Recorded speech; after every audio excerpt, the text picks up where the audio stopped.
사례 관리의 필요성.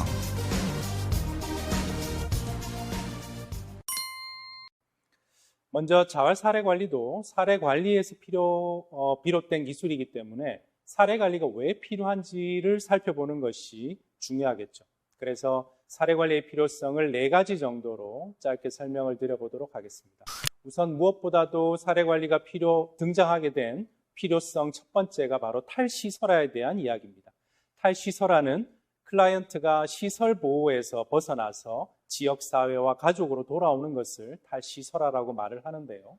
시설 보호가 사실은 장점도 있고 단점도 있습니다. 장점은 어떤 장점이 있냐면 시설 안에 모든 서비스들이 제공될 수 있도록 구조화되어 있기 때문에 클라이언트가 시설 안에만 들어오면 사실상 모든 서비스를 받을 수가 있는 거죠. 하지만 가족이나 지역사회로부터 격리되어서 상호작용이 차단되어 있다는 점은 결국 지역사회로 복귀하는 것이 너무 불가능하게 되는 것이 첫 번째 어려움이고요. 두 번째는 시설 안에서 보호가 되다 보니 지속적으로 재정적 부담이 커지고 있더라는 겁니다. 그래서 시설 보호는 장점도 있지만 단점도 있는 거죠. 그래서 지역사회로 클라이언트가 돌아오게 되었는데 문제는 뭐냐면 지역사회로 클라이언트가 돌아왔지만 그동안 시설 안에서 받아왔던 그런 서비스들이 너무나도 단편적이고 분산되어 있기 때문에 욕구에 대해서 적절하게 대응하는 것이 어려워졌다는 거죠. 그리고 또 하나는 클라이언트가 가지고 있었던 여러 가지 욕구에 대해서 지역사회가 무관심으로 대응할 수도 있다는 부분입니다. 그래서 결국에 서비스가 통합적으로 제공되어지고 클라이언트에 대해서 지속적으로 보호를 전제로 해서 사례 관리가 등장하게 된 것이 첫 번째 탈시설화의 역량이라고 하는 클라이언트의 사례 관리의 필요성이라고 설명드릴 수가 있습니다. 두 번째는 세상이 굉장히 복잡해지다 보니 복합적인 욕구들이 등장하게 되었죠. 여러분도 다들 아시다시피 예전에 비해서 많이 복합적인 욕구들이 등장하게 되었던 거거든요. 신체적으로, 심리적으로, 그리고 사회경제적으로 어려움들이 계속 증가되게 되었던 겁니다. 특히 복합적인 욕구, 즉 서비스 하나를 제공해서 하나의 욕구를 해결하면 되지만 사실은 복합적인 욕구가 계속 증가하다 보니까 이에 대한 대응들이 필요하게 되었더라는 거죠.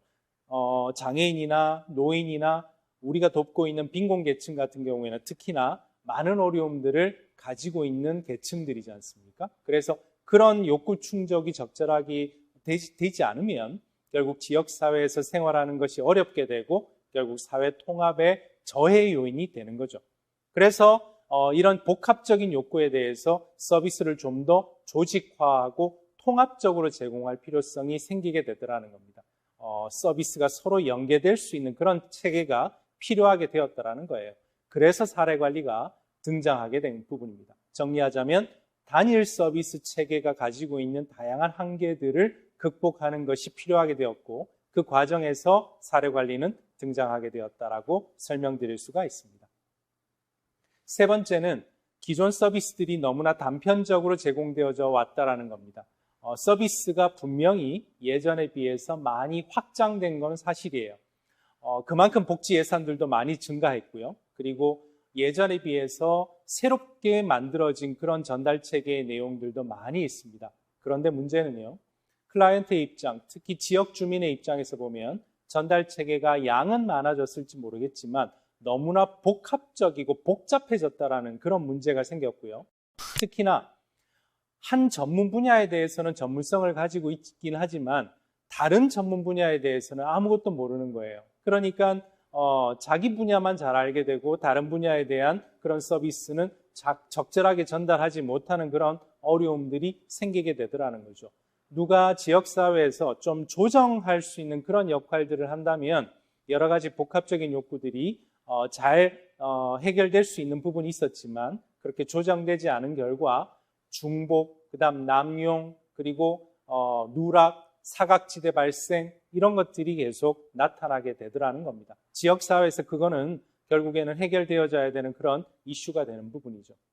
서비스 공급 주체도 매우 다양화되었어요. 예전에는 정부나 민간 중심으로 이루어졌었지만 이제는 영리 조직까지도 포함이 되었으니 얼마나 복잡하고 다원화되었겠습니까? 그런데 아까도 말씀드린 것처럼 자기 분야에 대해서는 열심히 하고 있을지는 모르겠지만 옆에서 하는 역할들을 잘 모르다 보니 이 좀 복합적인 문제에 대해서는 잘 적응하고 대응하기가 어려웠다라는 겁니다.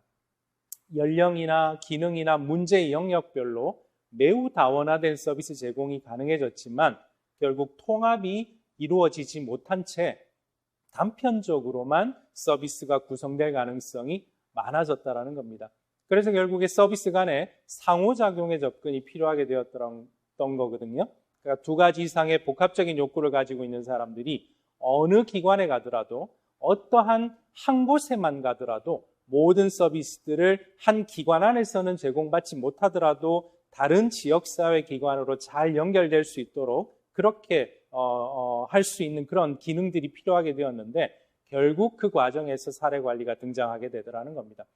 우리가 알고 있는 애니스톱 서비스나 원스톱 서비스가 결국 이런 기존 서비스가 가지고 있었던 단편적인 문제들을 극복하는 과정에서 등장하게 되었다라는 말씀을 드릴 수가 있어요. 여러분들도 병원에 가시다 보면 왜 요즘에 그 가정의학과 선생님들 계시잖아요. 그 가정의학과 선생님은 내과나 외과나 산부인과나 피부과나 뭐 이런 전문 분야를 조금씩은 다 알고 계시잖아요. 그래서 가정의학과 가기만 하면 선생님이 이거는 어떤 뭐 외과에 가서 좀 더 추가적인 진료를 받아보실 필요가 있습니다라고 하는 그런 주치의 선생님처럼 그렇게 말씀 주시는 누군가가 지역사회 안에서는 필요하게 되는 거거든요. 그게 바로 기존 서비스가 가지고 있었던 단편적인 문제를 극복하는 과정에서 사례관리는 등장하게 되었다라는 말씀을 드릴 수가 있습니다. 네 번째는요. 비용적인 측면을 고려하지 않을 수가 없습니다. 아까 전에 사례관리가 등장하게 되었던 것은 그 시설에서 서비스를 제공받는 것이 물론 좋긴 하겠지만 지역사회에서 동떨어지고 그 다음에 계속적으로 재정적 부담이 생겼다라는 거잖아요. 그래서 비용적 측면을 고려해서 효과성을 추구할 수 있는 그런 과정들이 필요하게 되었는데 부족한 그 지역의 다양한 자원의 상황에서 서비스의 효과를 극대화하기 위한 그런 측면에서 사실상 사례관리가 등장하게 되었다라고 볼 수 있습니다. 특히 서비스 전달 과정에서 조금 전에도 말씀드린 것처럼 다양한 중복의 문제라든지 아니면 남용의 문제라든지 이런 것들이 해결되기 위해서는 누군가가 조정하고 그 다음에 다양한 어떤 그런 서비스들이 있는 것을 잘 파악한 다음에 적절하게 연결하는 그런 과정들이 필요하게 되는 거죠. 그래서 그런 서비스 전달 체계에서 사례관리가 나타나게 되었습니다. 그래서 사례관리는 결국 효과성만 추구하는 게 아니라 결국 책임성의 기초에서 비용적 측면에서 비용을 낮출 수 있는 그런 과정 속에서도 사례관리의 역할을 하게 되더라. 특히 서비스의 중복을 모니터링하는 데에는 이 사례관리가 매우 적절한 역할을 수행하게 되더라는 말씀을 드릴 수가 있습니다. 서비스 질도 향상하고 결국 비용을 통제함으로써 결국 이 지역사회 안에서 부족한 자원을 극대화시켜서 최대한 효과를 내려고 하는 그런 부분이 사례관리가 등장하게 된 네 번째 필요성으로 설명드릴 수가 있습니다. 지금도 보면 구군에 가시게 되면요. 의료급여 사례관리사라고 하는 분들이 계세요. 이 의료급여 사례관리사의 역할은 뭐냐 하면 이분들이 사실상 의료급여 사례관리사는 너무나 많은 그 의료급여 대상자분들의 이 의료 서비스 남용에 대한 부분들을 좀 통제도 하고 정말 필요한 그런 서비스들을 잘 이용할 수 있도록 하는 그런 측면에서 나타나게 된 하나의 접근 방식이거든요. 마찬가지로 사례관리도 최대한 부족한 자원들을 끌고 모아서 이 필요한 사람들한테 잘 제공될 수 있도록 그렇게 하는 부분이 바로 이 사례관리의 필요성의 네 번째, 즉 비용적 측면을 고려한 효과성을 추구한다라는 부분으로 말씀드릴 수가 있을 것 같습니다. 오늘 학습한 내용을 카드 뉴스를 통해 살펴볼까요?